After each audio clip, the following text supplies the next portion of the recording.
Hello, welcome to a new episode of I Hope You're Well. This is episode, if I'm not mistaken, episode 10 or 9, I think? 8, oh wow. Okay, I'm not up to my numbering. Alright, so today I am joined by Ciryss. Hello, Hi. Ciryss.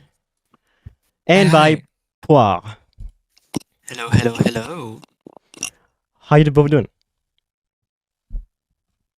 Well, Maybe I'll let you start. Go on.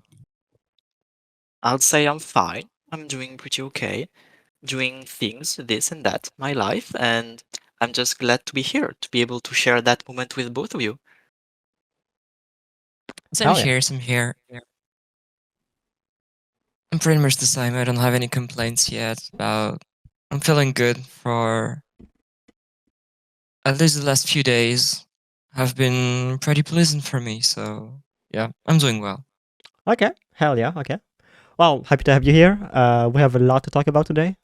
We will be discussing a lot of gender related things and a lot of, for example, transgender related issues and thoughts and everything. But before we get into all that specific things, what have you been doing this week? How was your week?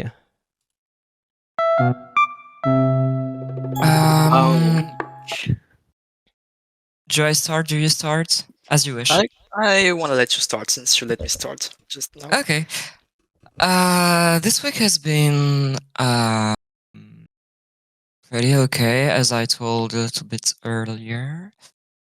What I've been up to is more about building stability on my professional life.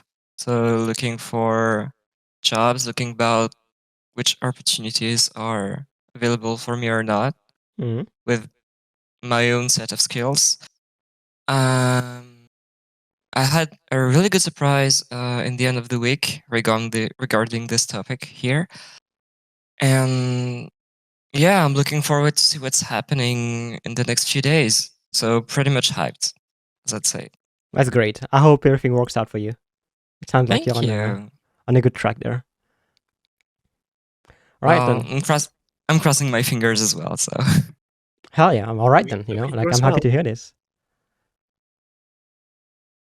All right. Well, Poire, what about you? Well, Tell as me. for me, I've been chilling, as they say. I've been going back to school since Wednesday. We have had a few reunions with our teachers and classmates to talk about how things are going to go next. We are going to start this Monday with a game jam on 1 week. And it's going to be the occasion for us to reconnect to each other and learn to know the new people in our class, since we have a lot of new attendants that are coming. And well, aside from that, I've been trying to work a bit on drawings on my book, since I had not updated it since like 2 months. So I had to tweak a few things here and there in order to be up to date. And I've also been binge watching Yu-Gi-Oh! ArcV, and it's something. So I don't know. I haven't been sleeping a lot. That's all I'm going to say. And it's definitely not related to what I just mentioned. Absolutely not. I don't see how binge watching something could affect my sleep schedule. As we say, Yu-Gi-Oh! Oversleep any day. Obviously, Oh, Yu-Gi-Oh! Is more important. But it's hell yeah, self-preservation. hell yeah, that's nice to know. You've also been doing a lot. I hope. Are you going back to school for like? Is it done and you're going back to school for specific things, or are you going back to school as like taking a course? No, like, it's an entire new year and 3 years. In fact, it's a master in French. I don't know how you would say that in English, but master's degree. It should be a master's degree. I mean, bachelor's well, most likely if it's plus 3. Bachelor's like 3 years, and master's is 5. 5. Yeah. But all right, fair enough. Well, I wish you the best on your studies, and I hope it pans out. Thank all right. When it comes to me, then, how was my week? I've been so productive. I think that I've been the most productive I've been in the past like 5 years. I'm not even kidding. Genuinely. I've been struggling a lot in the past 5 years and mentally, and with motivation mostly to do things. But like in the past week, I've applied to like 2 different jobs. I've been there physically as well, and applied there. I did a lot of groceries. I've done a lot of cleaning even in the apartment. I love cleaning. Obviously, I love when it's clean around me. I'm not, I think, a maniac, but I clean a lot, but not as much as I have lately, I will say. I mean, So this go is on. such a grounded version of taking a fresh start than to Yeah. clean your apartment. So I guess I can relate. Yeah, it does feel like a fresh start in a way. Yeah, But absolutely on the same page here. yeah, it's a long story though, because my room is clean at all times. Like my apartment is not really clean because it's not really my apartment. I don't live alone, and there's a reason for that. But anyway, anyhow, it's been great lately. I've made like so many videos lately that I've been. Usually, I'm like, oh, I'm dreading editing. You know, I'm like, oh, I need to edit a video for like 6 hours. Ah, it's like an hour and a half long VOD. I need to cut down, and I just tackled like 6 hours of videos, 7 hours of videos in the past couple of days. Like it's nothing, and I'm still motivated. And I'm like, fuck, that's sick, you know. So I'm very happy about this. I'm still also looking for jobs and stuff. Obviously, not everything is in sunshine and rainbows, but we out here living, we surviving, Mhm. you know. So hell yeah, and we thriving As we even. should. Yes, thrive, my little beasts, my comrades. Hell yeah, Mr. Beast, yeah, my Mr. Beast. My Mr. Beast. I am. No.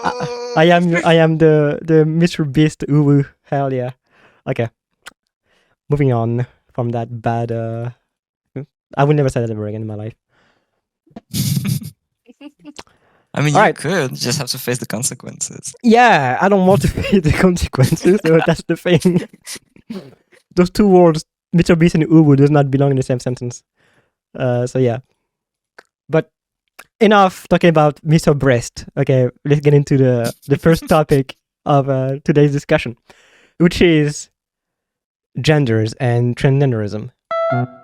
Oh my god, you just said transgenderism like Yes, conservatives. transgenderism. Listen, I am Tucker Carlson, and this is Fox News. Oh, shoot. We'll talk about the woke virus. Okay, so let's talk about genders, because I think all of us here we are not very we don't really fit the definition of cis in a way. We don't really fit the definition of like, I would say, like a standard gender identity in the world. You know what I mean? Like the most popular one, which is cis. And I think we can all talk a lot about this subject. So I will give a couple of questions that I want to lead with, because we could talk, I'm sure, for hours about this. And I don't want the video to be 10 hours long, unfortunately. So, first off, I would ask Poire, what do you think about genders, but most precisely, first off, what do you think about recently in society, how in the US, I'm sure you've also heard, how genders and transgender people have been way more into the mainstream media and more under attack even, or in danger, and sometimes in other countries just being more out here. What do you think of this? I mean, it depends, because the presence in the media depends on how you are being represented. Like you can be on the news channel, and if the news channel is saying that you are the scum of earth and you deserve to be purged, like it's not gonna help you much, you know. So media presence is only valuable in the way that it helps you educate people and tell them that it's okay to be trans, that trans people have existed since the dawn of time, and it's just okay to be a person that is not cis, you know. But when you see, like in the US, every kind of persecution that has been applied to the transgender and the queer, more largely the queer community, it's like super worrying and disastrous, because it's super important to have this diversity, and we're talking about the lives of people, like who are being oppressed and denied basic human rights of transitioning, of medical care, of life support, even sometimes. So it's pretty worrying to see that things aren't really don't seem to be moving forward, at least in the way that the media wants it to be represented.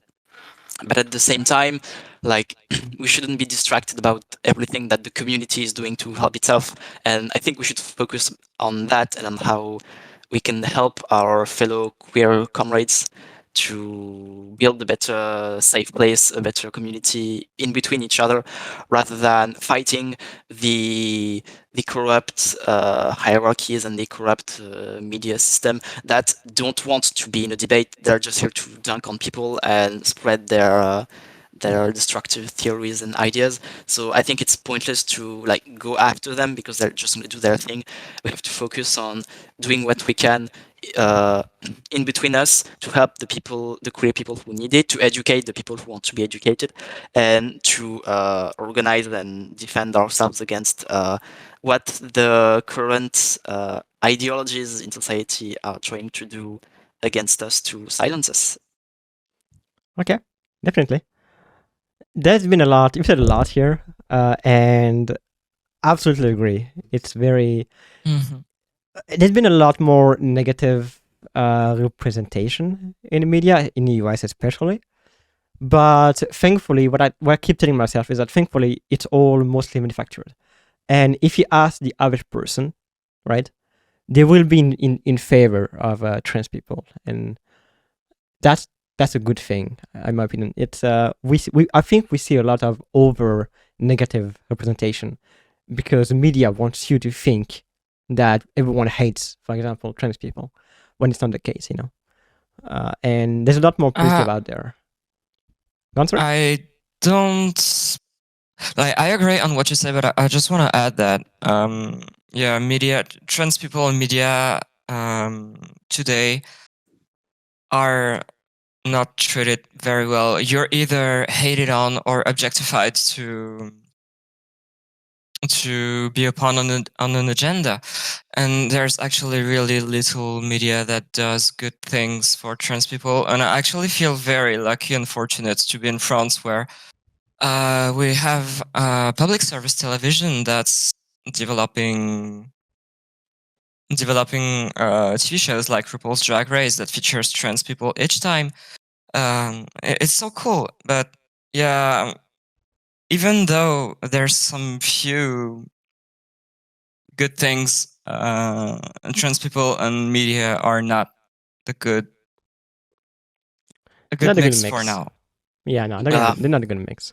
Definitely. I would say that it's not about the fundamental essences of trans people and media. It's about who holds the media and the ideologies Yes. that are transmitted through the media. Because you can have media that is profoundly queer friendly, and who is going to spread good good practices and good ways to educate yourself about all of these subjects. But if the information systems are at the end of corrupt conservatists and capitalists who are just trying to create an enemy for the next right-wing policy to be elected, like, we're not going to have a fun time. That's of course.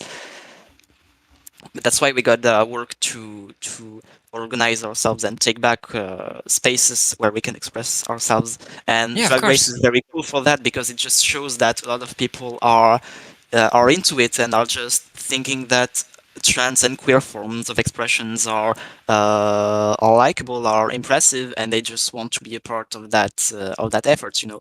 And I think that's the thing that this show is showing, that even France Television was absolutely not expecting that it would have the success that it had, and yet now it's filling stadiums across France. Like the tickets for the Drag Race France tour were just exhausted on the night of the finale. It was Sold crazy. out, yeah. That was unreal.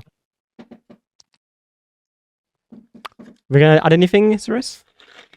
I don't think so. I think anything that needed to be said has been said.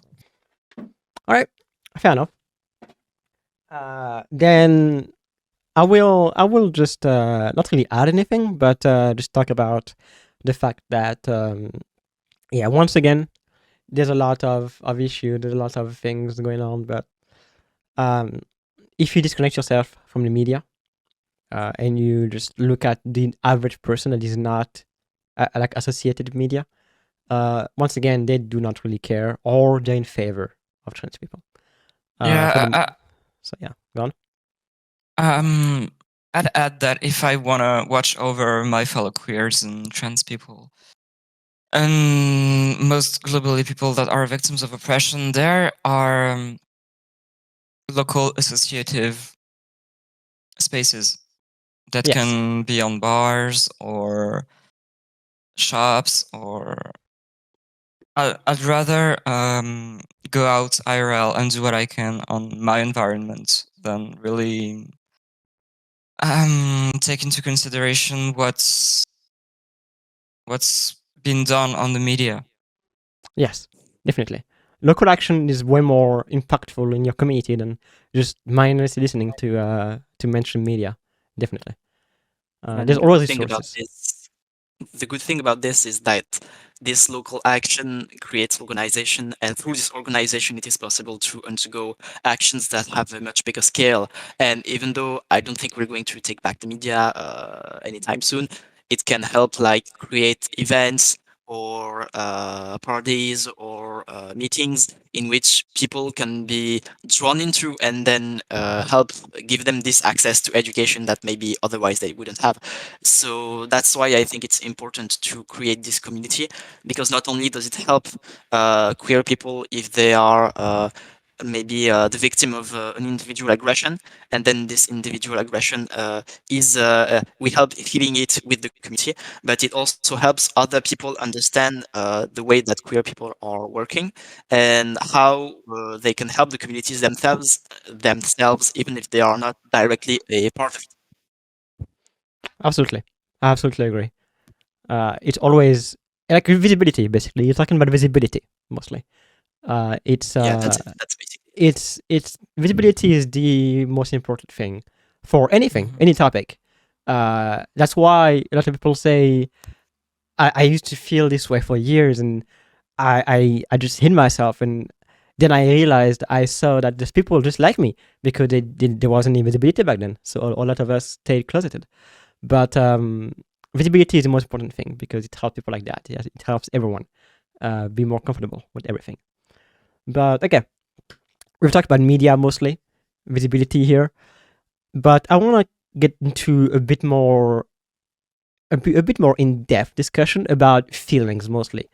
So I like Ciryss first here, since I asked Poire first for the last question. Ciryss, what do you think? Or not what do you think? How do you associate with gender? What is your personal connection and view on how you feel about your gender, or even gender in general? Until recently, gender expression was really a playground. Like I'm assigned male at birth, so. But as soon as I started to grow up, I effortlessly embraced androgyny. And it was really, really fun, really, really fun. And then like puberty happened, and the two most recent years of my life have been a bit of a struggle since dysphoria happens, but I don't 100% identify as trans. And last week I was with Poire at a queer bar, and I heard the expression of trans non-binary, like expressing trans identity in a non-binary way, and it's my newest it's the newest term I had in mind, and I'm gonna start exploring around this and You see absolutely how should. like for example, I'm absolutely hating my face velocity. I want my Adam's apple removed, but I don't want to develop breast either, so that's why I kind of identify as trans non-binary. Poire, you gonna add something? if I may add, I'm actually quite surprised that you weren't aware of trans non-binarity before, because when we first met, like in real life, you gave me the most trans non-binary vibes of the entire life. Yeah, I was like, oh shit, they're so NB. I love this. They're so cool. I was And like, then yeah. you're just telling me, oh, I didn't know that. That's crazy. I was like, yeah, fuck gender codes. It's just an all-you-can-eat buffet, and I just compose with my appetite. But Yeah, absolutely. That's like the but way to yeah, be about it. dysphoria happened, and then Like I had some similar experiences. I don't really relate on the puberty part because even from a young age I was very forced into male gender identity by my parents, Mhm. and it was like we're gonna cut your hair and you're gonna do the boys thing, and I was like, I guess I'm gonna do that. But from a very young age, I always knew that I didn't like having my haircut. I didn't like being with other boys. I had many girlfriends, but like never many friends among the boys. And the more I grew, the more I started taking interests in androgynous characters and in fiction in general. And I think I had zero queer education, like from until I was in college, I think, and like it was very taboo at the time, and it's really at this time that I started getting in contact with more queer circles, more furry circles, and educating myself slowly about sexuality and all these kinds of things. And it really took me a long time to understand that I wasn't just a boy who liked to dress feminine or have long hair and maybe put nail polish. And Mhm. it really took a long fight against thousands of layers of denial, of internalized transphobia, of saying, "Oh, but I'm not trans. I don't think I experience a lot of dysphoria, etc., etc." And like someday it just hit me that maybe, in fact, if you do not like to be seen as a male person, and if you just enjoy exploring gender in different ways, then maybe that's the definition of being trans. You don't have to have extreme body dysmorphia, you don't have to suffer to be trans. And Yes. that's one of the things I think that was holding me back for the longest time, was that I'm like quote unquote fine the way I am. And it took me to realize that you don't need to not be fine about who I am to realize that I was not fine about who I was. And it was very backwards, but in the end it helped me realize the way I wanted to articulate my gender. And as of today I'm still like going at it and doing things. I identify as non-binary and gender fluid, so my gender identity and expression changes from day to day and sometimes from time to time in a single day. So I think it's really incredible to be able to experience and just have fun with the way you want to present yourself to others and the way that others see you. And I think it's just pretty cool to be trans. Yes. And I want to say to people who are questioning or saying, I'm not sure I'm trans because I don't think I share some of these experiences with the people, etc. Like, you are free to try stuff and see if it works, if it sticks. It's not a fixed process. There's bumps in the road, and it's not going to be linear. It's Absolutely. gonna be troublesome, but you're gonna make it. Absolutely. Here's the thing. See, I'm gonna go back like 5 minutes for a second. I am non-binary, transgender, and I've been for like quite some a bit now. And I would say that it is something that, like you said, before, I used to think, oh, I have to suffer, I have to have like extreme body dysmorphia, to really be trans, right? To be really trans, right? And then I realized that no, just like you, no, I don't need to. I can just be like, I don't like how I look. I don't feel in the right body, but I also don't feel like I'm in the completely wrong body. So I'm more into a non-binary than completely transgender, completely like going to transitioning, like a full transition. And I personally, I'm very happy in my body. I am very, when I look at myself in the mirror, once I shave, because I do not like my body, my face velocity as well. Once I shave and everything, I look at myself and I'm like, I like how I look, right? Not Yeah, everything this is is more perfect. like me. Yeah. Yeah, this is the beard hater club right here. Yeah, like not everything is perfect, but like I do want to grow a breast, for example. I want to become Mr. Mhm. Breast, non-binary Mr. Breast. But it's also not something that I'm like absolutely need. I'm not like, oh, I want to be completely feminine. I'm not gonna lie. If I could like transform right now, I would transform into like Chloe from Life is Strange. But listen, we can have our dreams, okay? I'm just No, I'm Yeah, I dreaming here. you vibe. I can have absolutely vibe. dreams. Yeah, I mean, everyone has gender. Like, it's okay to have gender euphoria when you identify to certain characters. yes, I mean, And to be, yeah, it's often like a big way of how trans people discover themselves as well. Oh yeah, yeah, I mean, identity has always been a phenomenon of distinction from the others. Like, if the others don't exist, how do I know that I am me? absolutely. You So, cannot. You cannot. You can like you don't know everything. Basically, you don't know everything yourself as a human being. mhm, You have to have others and see how they are and compare yourself in a not in a competitive way, but in a just how they are and how you are to be able to learn new things and maybe realize, oh, I like how they identify more. I identify with them more. So definitely, I agree. You need other people, even fictional characters, to be able to explore yourself more. It's a big. That's how I know a lot of people I know. That's how they found out they were transgender or non-binary, for mhm. example, or gender fluid, through fictional characters. So definitely, there was one point I wanted to go back on for a second. It was how you both discovered that you were more into non-gender conformity, and for me, basically, it was that like I was raised in a Muslim family.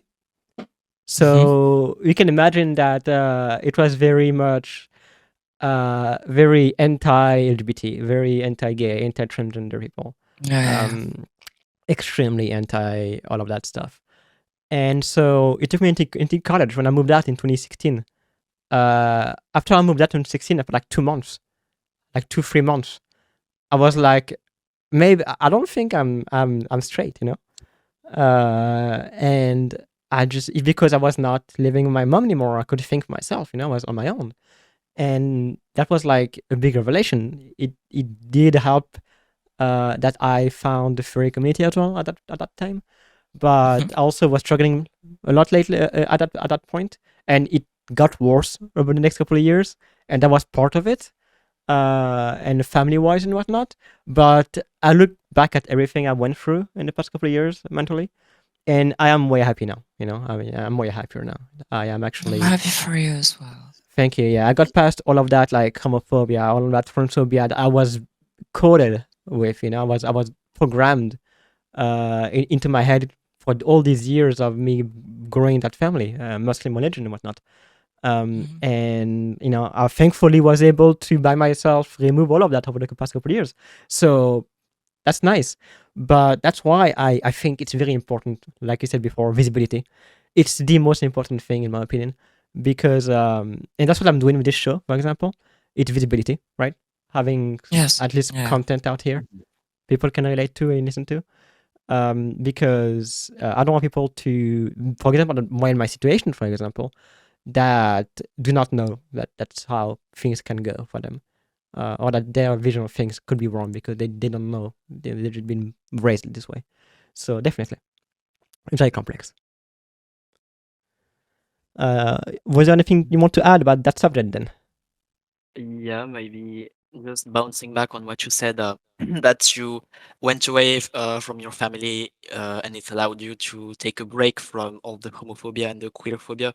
And Yeah. I think that's sorry, an advice that many young queer people that are in these circles should really take, that it's difficult to cut ties and remove yourself sometimes from these family circles, which are very, very hard.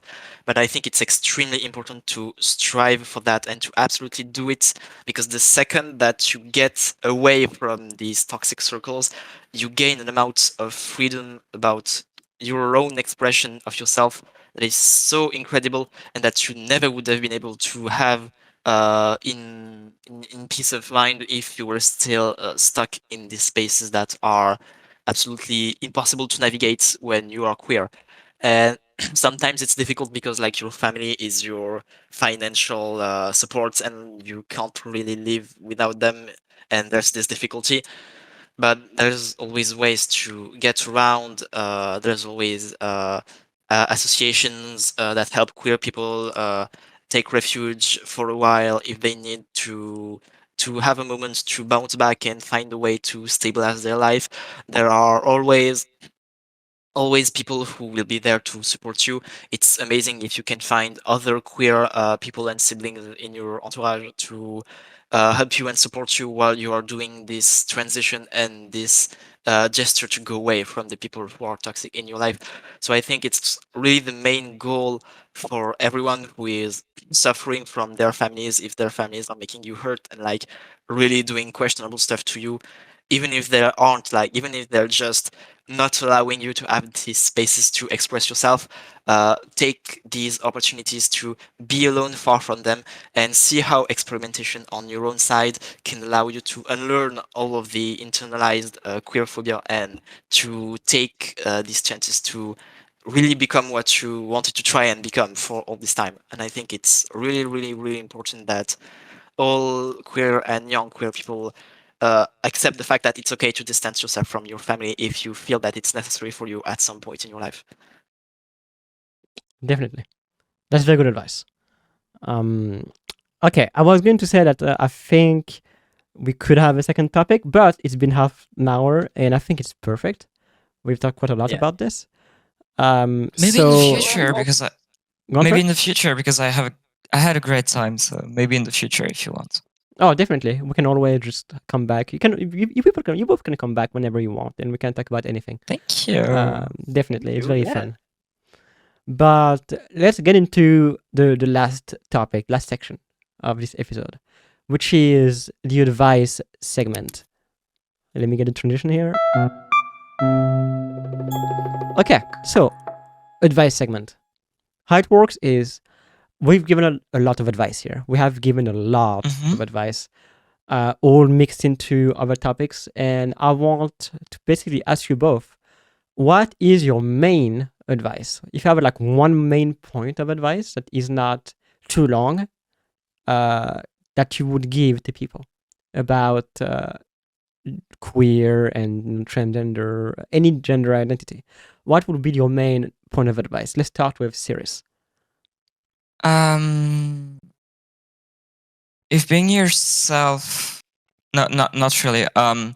If any form of self-expression feels genuine to you, like if you explore androgyny and you're really like, this is me, this is who I am, try to feel as legitimate as you can so you can embrace it earlier and thrive as soon as you can, because life's sometimes very short. All right, thank you. What about you, Poire? What's your advice? Well, I've given plenty of advice already, so I don't really know what else to say aside from repeating what I said. Like, I would have, I would like to give advice to the people who aren't queer and who are watching this and who have maybe doubts about trans identity and queerness in general. It's about accepting to let go of control in your life. Like, it's fine if people are an identity you don't understand. You're not gonna die. Just accept that people are the way they are and try to understand them instead of being afraid, and nothing is gonna hurt you. Okay, absolutely, I agree. When it comes to me, for my advice, I would say that if you are struggling, if you are someone who is currently in a situation where you are maybe curious about queer identities, but you also are in an environment where you can't really talk about it, reach out to your friends if you can, because I know we don't all have friends that we can just talk about anything with. Reach out to, in most countries, you can talk to your school counselor or even your teachers most of the time. Or even then, just look around you. Try to look around on the internet, or even ask people if you have to, if there's anywhere you can go in your city or around you that where you could talk about all that thing, all your feelings and everything. You need to express yourself. Don't there's always everywhere or nearly everywhere. There's always someone you can talk to. You need to just find them and ask around. Don't be afraid. That'd be my advice. All right. Well, It's very good advice. Amen. Thank you. Well, that was very productive episode. Very, very productive. We talked a lot about gender and transgender people and feelings and media, everything. Advice, visibility. That was probably the most productive when it comes to different point of views as there should have us here. So thank you both absolutely for coming. It was great. Thank you for proposing this. For real, it's really cool. It was a real cool experience that I'm definitely would like to do in the future. It really was a delight indeed. And yeah, anytime if you need us for small talk, big talk, new podcast, well, I think we can both say with Ciryss that it will be with pleasure. Mhm. Absolutely. Well, that will conclude then. Thank you everyone for listening or watching. As always, I hope you're well is all about feelings, all about being genuine and being ourselves. All of the advice we've given is our own advice. We're not professionals or anything, but it's coming from people who know or are experiencing those things, those topics. And we wish you the best. Take care, everyone. See ya. Bye. See ya. Bye. Keep riding, cause we rolling. I've been playing my cards, I'm never folding. Fuck yeah, we young and we owing. We'll take a rest when our days are olden. The birds chirping, the sun shines out of breath, but we never take a time out. We never coasting, we throwing toast, but we never slowing down. Living on a roller coaster. Like a miner, but I'm not a Tulane.